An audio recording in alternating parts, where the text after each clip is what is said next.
اس کائنات میں عظمت اور برکت کے اعتبار سے اس کے بعد کوئی مقام نہیں ہے۔ اللہ تبارک و تعالی نے نبی کریم صلی اللہ علیہ وسلم کا تذکرہ کلام پاک میں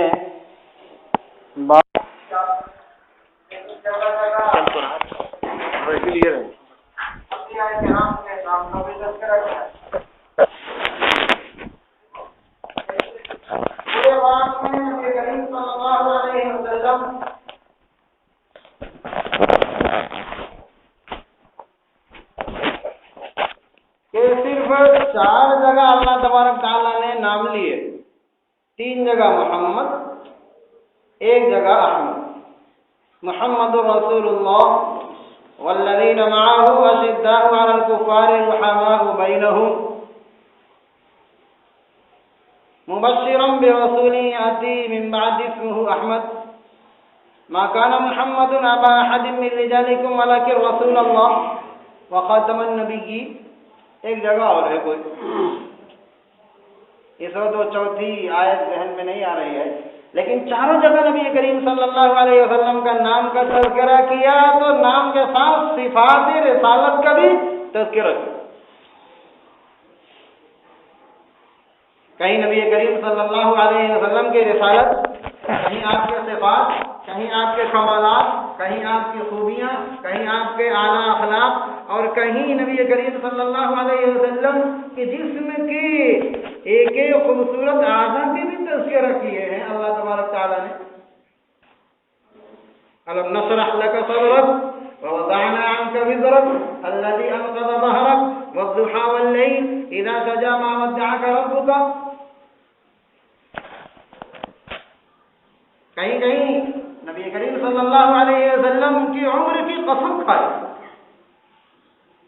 آپ کے جسم مبارک کا تذکرہ، آپ کے کشادہ دست کا تذکرہ، اور آپ کے سینے مبارک کا تذکرہ،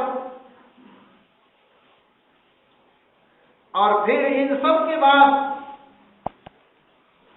نبی کریم صلی اللہ علیہ وسلم اپنی امت کے بارے میں کیسے ہیں؟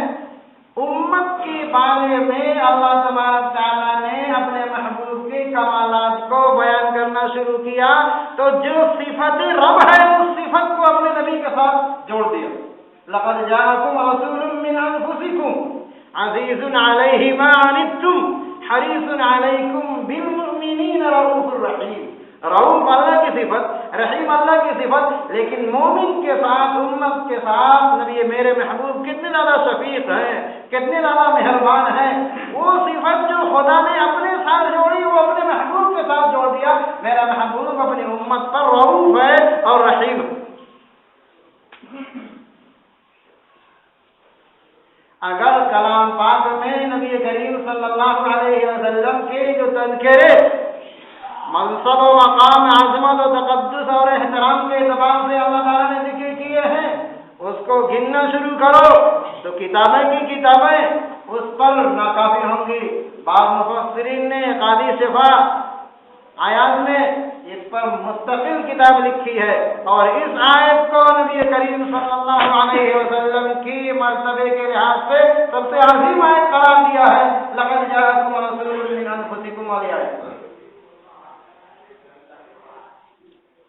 سب سے عظیم بات یہ ہے کہ اللہ تبارک تعالیٰ ان سب کمالات کے تذکرے کے بعد نبی کریم صلی اللہ علیہ وسلم کی مجلس کے آداب کو خود بیان کرتے ہیں۔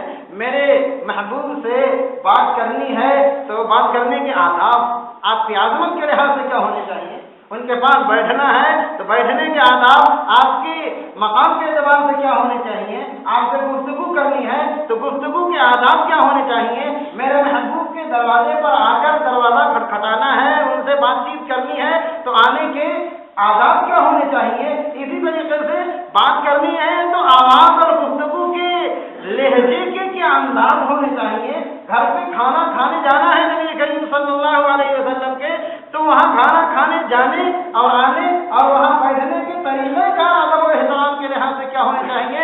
اللہ تبارک تعالیٰ نے اس کا بھی قرآن میں تذکرہ کیا ہے، حتیٰ حتیٰ کہ آپ کے گھر میں جو رہنے والی سب سے بابرکت خواتین امہات المؤمنین کی شکل میں اللہ تبارک تعالیٰ نے دی ہے، جن کی طہارت کے بارے میں قرآن کی آیتیں نازل کی اور جن سے بڑا مقام اس دنیا میں خواتین کو عورتوں کو حاصل نہیں ہے، جو نبی کریم صلی اللہ علیہ وسلم کی زندگی میں رہ کر جب شوہر اور بیوی کے بے تکلفی کے ماحول کو دیکھ کر زندگی گزارتی ہیں تو وہاں بھی آئے اور اللہ تبارک تعالیٰ کی طرف سے قانون اور اصول اور دستور دیا جاتا ہے کہ دیکھو کہیں اس بے تکلفانہ زندگی میں میرے محبوب کے مقام کو فراموش نہ کر جانا، کہیں جرت کے ساتھ زندگی مت گزارنا، کہیں بے باکی کے ساتھ ان کے ساتھ مت پیش آنا، ورنہ تمہاری زندگی منیبت کر دی جائے گی، ایمان سلب کر لی جائیں گے اور آپ کو نبی کریم صلی اللہ علیہ وسلم سے علیحدہ کر دیا جائے گا اور ان کی علیحدگی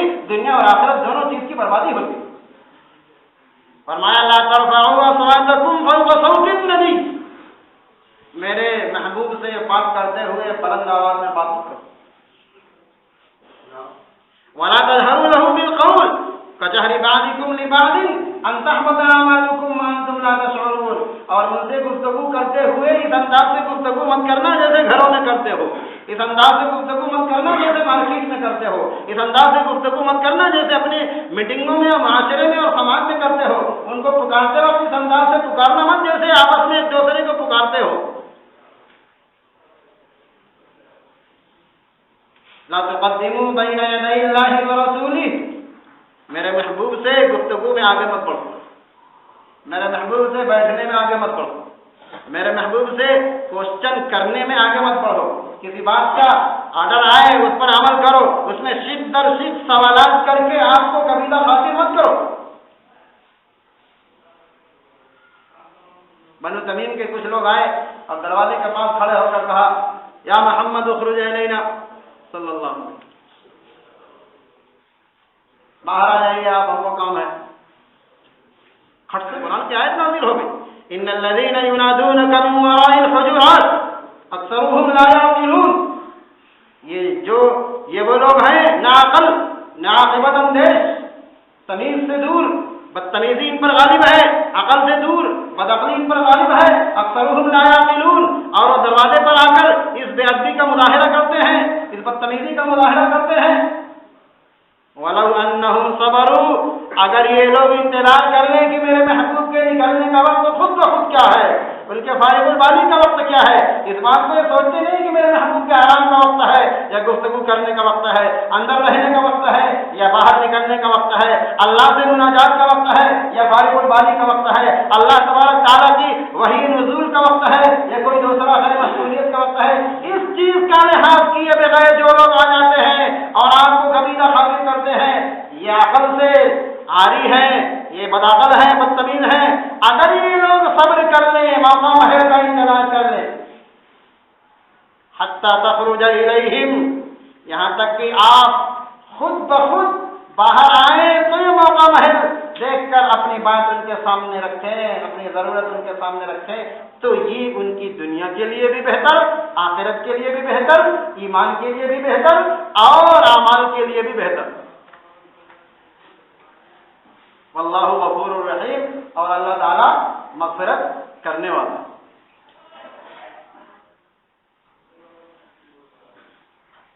ایک مرتبہ گفتگو میں سیدنا ابوبکر صدیق اور سیدنا عمر فاروق رضی اللہ تعالیٰ عنہ کی آواز بلند ہو گئی، اللہ تبارک تعالیٰ کی طرف سے پکڑا۔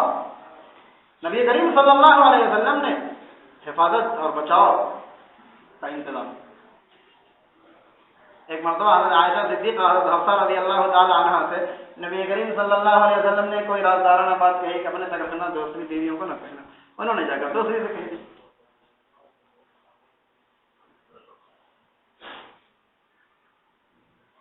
اللہ تبارک تعالیٰ کی طرف سے وارنٹ ہے جاتا۔ وَإِذَا صَرَّ النَّبِيُّ إِلَى بَعْضِ أَزْوَاجِهِ حَدِيثًا فَلَمَّا نَبَّأَتْ بِهِ أَظْهَرَهُ اللَّهُ عَلَيْهِ عَرَّفَ بَعْضَهُ وَأَعْرَضَ عَنْ بَعْضٍ فَلَمَّا نَبَّأَهَا بِهِ قَالَتْ مَنْ أَنبَأَكَ هَذَا قَالَ نَبَّأَنِي الْعَلِيمُ الْخَبِيرُ۔ اللہ تبارک تعالیٰ نے اطلاع کر دی کہ آپ نے رازدارانہ طور پر کہا تھا، انہوں نے فلاں سے کہہ دی۔ حضور صلی اللہ علیہ وسلم نے جب تذکرہ کیا تو گھر کی خاتون نے کہا کہ آپ سے کس نے بتایا؟ ان کا ذہن تھا کہ انہوں نے بتایا ہو. فرمایا نبانی العلیم الخبیر. فرمایا ان تتوبا، اگر تم دونوں توبہ کر لو، حالانکہ تمہارے دل توبہ کے لیے معافی کے لیے مائل ہو چکے ہیں، اسی کو بس ظاہر کر دو. یہ شوہر اور بیوی کی جو بے باکی اور جرأت مندانہ زندگی سے دل کی اس توبے کی خواہش کو بروئے کار لانے کے لیے ظاہر طور پر آمادہ نہیں ہو رہی ہو. وَإِن تَظَاهَرَ عَلَيْهِ، اور یہ بھی غور سے سن لو، اگر تم لوگوں نے جرأت کی میرے محبوب کے خلاف، اگر تم لوگوں نے بے ادبی کا مظاہرہ کیا، جرأت کا مظاہرہ کیا، فَإِنَّ اللَّهَ هُوَ مَوْلَاهُ، میرے محبوب کو کوئی نقصان نہیں پہنچا سکتا. میرے محبوب کا مولا اللہ. وجبریل، اور جبریل علیہ السلام ہیں جو پورے فرشتوں کے شہنشاہ. والملائکۃ بعد ذلک ظہیر وصالح المؤمنین، اور پوری دنیا کے سارے مومنین ہیں اور سارے کے سارے اللہ کے لشکر ان کے معاون و مددگار ہیں. اور پھر اسی پر اللہ تبارک تعالیٰ نے غصہ اور عتاب کو ختم نہیں کیا، بلکہ یہاں تک فرمایا حضرت عائشہ صدیقہ رضی اللہ تعالیٰ عنہا سے اور حضرت حفصہ رضی اللہ تعالیٰ عنہا سے، عسى ربه ان طلقكن، ایسا ہو سکتا ہے تمہارا پروردگار وہاں سے فیصلہ نازل کر دے، طلاق دے دو. ان يبدله ازواجا خيرا منكن مسلمات مؤمنات قانتات تائبات عابدات سائحات طيبات وابکارا، اور پھر تم کو زندگیوں سے نکال کر دوسری بیویاں جن میں یہ خوبی ہوگی، یہ خوبی ہوگی، یہ خوبی ہوگی، یہ خوبی ہوگی، یہ کمال ہوگا، یہ کمال ہوگا، ایسی کمالات کی متصف خواتین کو بیوی کی شکل میں آپ کی زندگی میں داخل کر دیا جائے گا. آپ لوگ محرم. نبی کریم صلی اللہ علیہ وسلم کے مقامات کو بیان کرنے کے لیے قانون یہ کہتا ہے، ابو بکر صدیق رضی اللہ تعالیٰ عنہ بیان کرتے، قانون یہ کہتا ہے عمر فاروق رضی اللہ تعالیٰ عنہ بیان کرتے، ضابطہ یہ کہتا ہے عثمان غنی بیان کرتے، ضابطہ یہ کہتا ہے علی رضی اللہ تعالیٰ عنہ بیان کرتے، اصول یہ بتاتا ہے بلال حبشی خادم خاص رضی اللہ تعالیٰ عنہ بیان کرتے. وزیر اعلیٰ کے آفس کے آداب صدر جمہوریہ وزیر اعظم نہیں آ کے بیان کیا کرتا ہے، پرنسپل کے آفس کے آداب منیجر آ کر نہیں بیان کیا کرتا ہے، استاد کے آداب پرنسپل آ کر نہیں بیان کیا کرتا ہے، ڈی ایم کے آداب اس کا پیشکار بیان کرتا ہے، کوتوال کے آفس کے آداب اس کا ماتحت آ کر بیان کرتا ہے. اللہ تبارک تعالیٰ نے اپنے محبوب کو عظمت و برکت کے اس مقام پر فائز کیا کہ اصول کو برائے کار رکھا، ضابطے کو درمیان سے ہٹا دیا، قانون کو کھرچ کر پھینک دیا، اور خود سامنے آ کر مجھے ضرورت نہیں ہے اپنے محبوب کے مقام اور ادب اور احترام کو بیان کرنے کے لیے ضابطے کی، میں خود بیان کرتا ہوں. میرے محبوب کے مجلس کے آداب یہ ہے، میرے محبوب کی خدمت کے آداب یہ ہے، میرے محبوب سے بات کرنے کے آداب یہ ہے، میرے محبوب کے دروازے کھٹکھٹانے کے آداب یہ ہے، اور میرے محبوب کی زندگی میں رہنے والیوں کے آداب یہ ہے. وہ صرف یہ نہ دیکھے کہ میرا شوہر ہے، اس بات کو سب سے سامنے رکھے یہ سید الامم ہے اور سید الانبیاء ہے اور رسولوں کے سب سے بڑے مرتبے پر فائز ہے. اگر انہوں نے بیویوں نے شوہر کے روپ کو سامنے رکھ کر زندگی گزاری اور اس مقام عظمت کو بالائے طاق رکھا تو ان کے لیے خطرے کی گھنٹی ہے. ان تحبط اعمالکم وانتم لا تشعرون، ایمان چھین لوں گا میں اور تمہارے اعمال حبس کر دوں گا. تمہارے ذہن میں یہ نہ رہے ہم شراب نہیں پیتے ہیں، ہم زنا نہیں کرتے ہیں، ہم گناہ نہیں کرتے ہیں، ہم تو تہجد گزار ہیں، ہم تو جہاد کر رہے ہیں، ہم اللہ کے راستے میں محنت کر رہے ہیں اور ہم ساری عبادتیں کر رہے ہیں، نماز روزے رکھ رہے ہیں. اگر یہ جرأت اور بے باکی تم لوگوں نے کی، ان تحبط اعمالکم وانتم لا تشعرون، تمہارے اعمال ختم کر دیے جائیں گے، تمہیں پتہ بھی نہیں چلتا.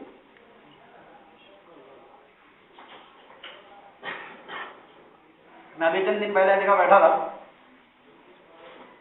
وہاں ایک صاحب نے کہا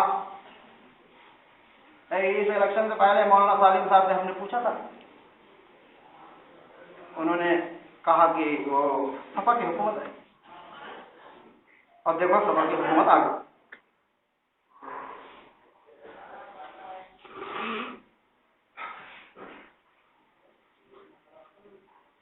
پھر بیٹھے ہوئے لوگوں نے بحث کرنے لگے. اس میں ایک آدمی بولا وہ کون مولانا ہے جو غیب کی بات بتاتا ہے؟ غیب کی بات کسی نبی کو نہیں معلوم نبی کی کیا ہستی ہے، کسی ولی کو نہیں معلوم نبی کی کیا ولی کی ہستی ہے، علماء کرام کو نہیں معلوم، وہ کیسا مولانا ہے جو غیب کی باتیں بتاتا ہے؟ جرات، ایک گستاخی میرے دل کو چھلنی کر. لیکن میں ماحول کی نزاکت کے لحاظ سے خاموش بیٹھا. لوگ آپس میں بحث کرنے لگے، کوئی کچھ کوئی کچھ. آخر میں تھک ہار کر مفتی صاحب آپ کیا بتاتے ہیں؟ میں نے کہا بھائی میں کچھ نہیں پتا، آپ لوگ جانیں. پھر بحث کر رہے ہیں، پھر تھک ہار کر مفتی صاحب آپ کیا بتاتے ہیں؟ میں نے کہا بھائی میں کچھ نہیں پتا تھا، آپ لوگ جانیں. اپنے بڑے علماء سے پوچھ لو، مولانا سالم صاحب بھی زندہ ہے. آخر میں جب سب تھک کر چپ ہو گئے، پھر مجھ سے منت کرنے لگے. میں نے کہا بھائی دیکھو، غیب کی بات اللہ کے علاوہ کوئی نہیں جانتا، قرآن کی آیتیں کھلی. لیکن یہ بتاؤ مولانا سالم صاحب کی تم گستاخی کر رہے ہو اور اس انداز سے بے باکی کر رہے ہو اور جرم کر رہے ہو انبیاء کے خلاف، اولیاء کرام کے خلاف، اس کے بارے میں بھی تو قرآن کی آیتیں اور حدیثیں بھری پڑی ہیں کہ ٹھکانہ جہنم میں مارو. اس مدعے کو لے کر ایک ایشوز بنا دیا گیا ہے. اگر ایک قوم غلو کر کے شرک تک پہنچتی ہے تو دوسری قوم اس میں جرت اور بے باک کیوں ہو رہی ہے؟ اگر وہ شرک کر کے اپنی عاقبت خراب کر رہے ہیں تو گستاخی جرت کرنے والے اپنی عاقبت کیوں خراب کر رہے ہیں؟ پھر میں نے ان کو سمجھانے کے لیے کہا، میں نے کہا ایک حدیث ایسے سناتا ہوں جو تم لوگوں نے اس مجلس میں سب نے سنی. پھر اس کے بعد میں نے کہا وَعِندَهُ مَفَاتِيحُ الْغَيْبِ لَا يَعْلَمُهَا إِلَّا اللَّهُ. غیب کی بات اللہ کے علاوہ کوئی نہیں جانتا ہے. قرآن میں موجود ہے، ایک نہیں بتیں کی آیتیں موجود ہیں.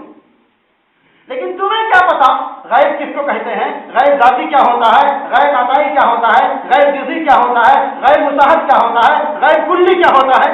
جب تمہیں الف با کی پتہ نہیں ہے تو پھر علماء کرام کی گستاخی کیوں کرتے ہو؟ انبیاء کرام پر جرت کے الفاظ کیوں بولتے ہو؟ اولیاء کرام کے خلاف جرت کے الفاظ کیوں بولتے ہو؟ وہ اگر غیب کے بارے میں کوئی قوم شرک تک پہنچتی ہے تو تم جرت و گستاخی تک کیوں پہنچتے ہو؟ قرآن میں یہ بھی ہے، میں نے ان سے کہا چوٹ کرنے کے لیے، قرآن میں ہے فرعون کو اللہ تعالیٰ نے علم دیا تھا کہ تمہاری حکومت میں ایک لڑکا پیدا ہوگا جو تمہارے تختہ پلٹ دے. کہنے لگا ہاں یہ تو ہے. میں نے کہا فرعون کافر تھا مسلمان تھا؟ کہنے لگا کافر تھا. میں نے کہا یہاں غیب کی بات کافر کو کیسے دے دی اللہ تعالیٰ نے؟ قرآن پر صحیح ہے. قرآن میں ہے 14 سال پہلے گئے تو شاہ مصر کو اللہ تعالیٰ نے دیا 7 گائے دبلی، 7 گائے پتلی، 7 بالیں ہری، 7 بالیں خشک. کہ ہاں اس کا تذکرہ ہے. میں نے کہا 14 سال پہلے شاہ مصر کو اللہ تعالیٰ نے غیب کی بات دے دی، تم کیا جواب دو گے؟ میں نے کہا 2 آدمی قید خانے میں تھے، تم لوگوں کو معلوم ہے، ایک نے دیکھا کہ میرے سر پر روٹی ٹوکرا ہے اور ان پہ روز روز کھا رہے ہیں. ایک آدمی دیکھ رہا ہے میں انگور کا رس نہیں چھوڑ رہا ہوں، کہاں ہے اس کا تذکرہ ہے؟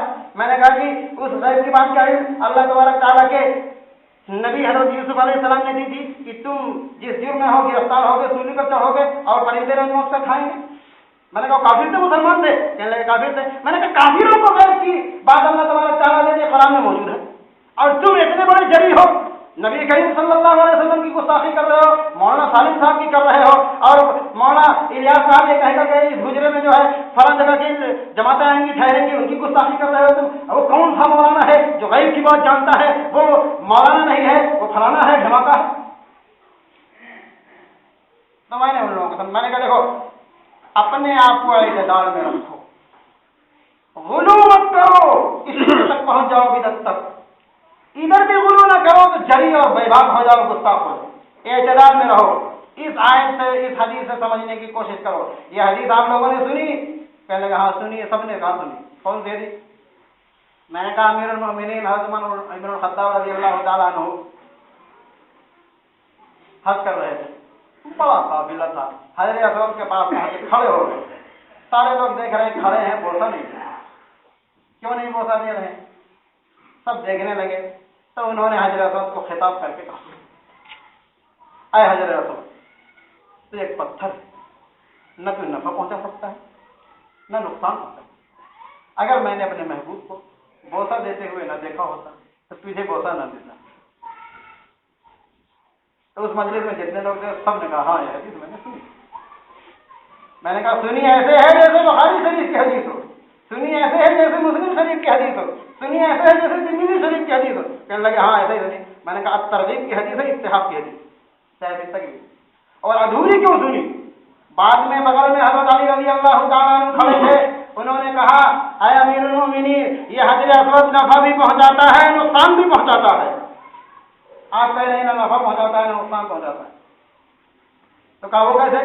کہا کہ ہم نے سنا ہے نبی کریم صلی اللہ علیہ وسلم سے اس جیسے جملے کا ہے او کما قال علیہ الصلوۃ والسلام کہ حضرت اسود کو اللہ تبارک تعالیٰ دو آنکھیں دیں گے دو زبان،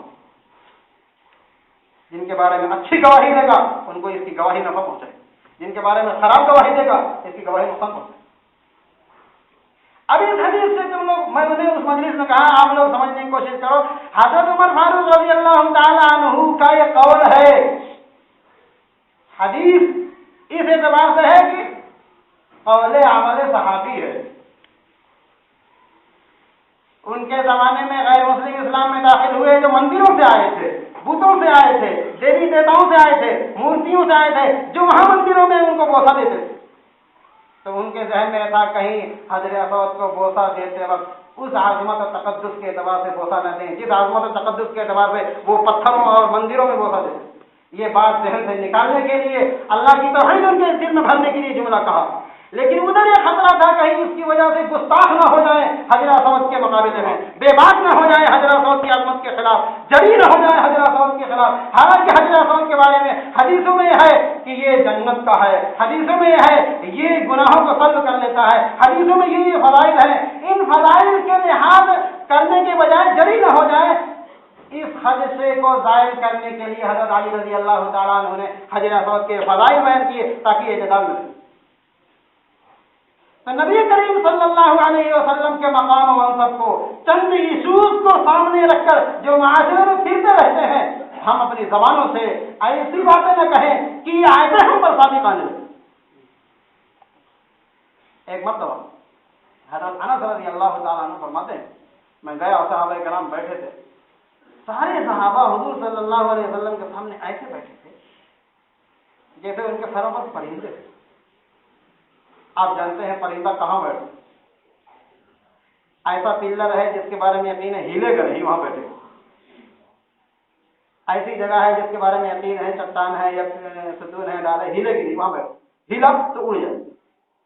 اس کا مطلب ہے صحابہ ایسے ان کے ساتھ بیٹھے رہتے تھے کہ پرندوں کو یقین ہے یہ ہلیں گے نہیں، بے ادبی کے اعتبار سے ادب کو اتنا محفوظ کر کے۔ ایک حدیث میں ہے کوئی نگاہ بھر کر دیکھتا نہیں تھا سوائے کبھی کبھی صدیق اکبر، صدیق عمر، فاروق رضی اللہ تعالیٰ عنہ۔ محبت کے تو اور بھی واقعات بھرے پڑے، عظمت کے بھی بڑے عجیب و غریب بھرے پڑے۔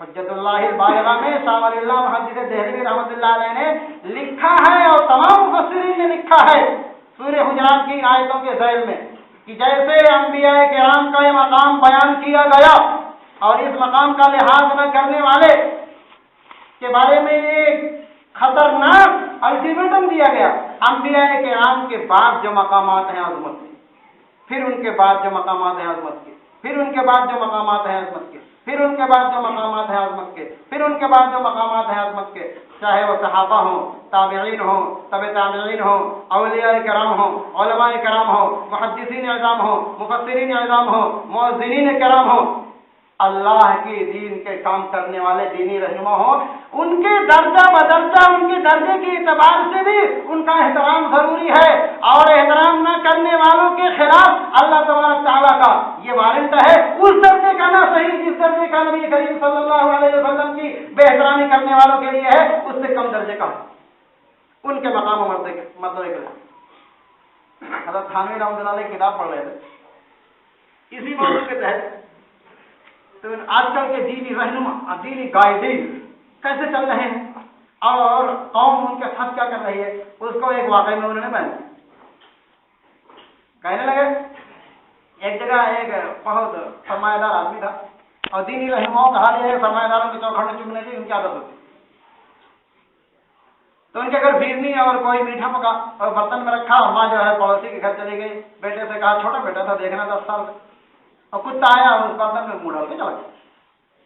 ماں آئی، ایک تھپڑ مارا اس کو، وہ روتا رہا، پھر اس کو ایک دوسرے برتن میں، اس کے کم درجے کا برتن تھا، اس میں ڈالا، کہا لے جاؤ مولوی صاحب کو دے، اور بچہ لایا مولوی صاحب کو دے دیا۔